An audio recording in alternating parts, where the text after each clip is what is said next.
سيدنا مولانا محمد হযরত আদম থেকে দুই রাকাত ওয়াজিব নামাজ অতিরিক্ত তাকবীর সহ আদায় করতেছি।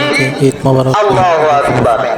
দক্ষিণ নাগরপুর এভাবে নিয়ত করা হবে। বাইতুল মুকররম জামিয়া মসজিদের সেই ঈদের মাঠ আপনাদের দেখানোর চেষ্টা করছি। শত শত লোক এই জায়গায় নামাজ পড়ছেন এবং পড়বেন, আপনারা দেখতে পারবেন এবং দেখানোর চেষ্টা করছি। সকলে দেখতে থাকুন।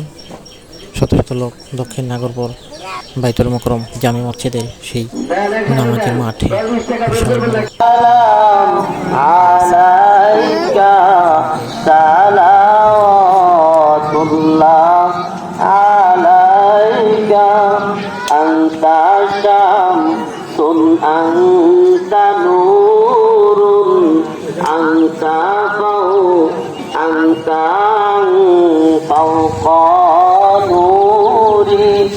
أنت إكسر وغالي أنت مصباح الصدور مولانا محمد হযরত আদম থেকে ঈসা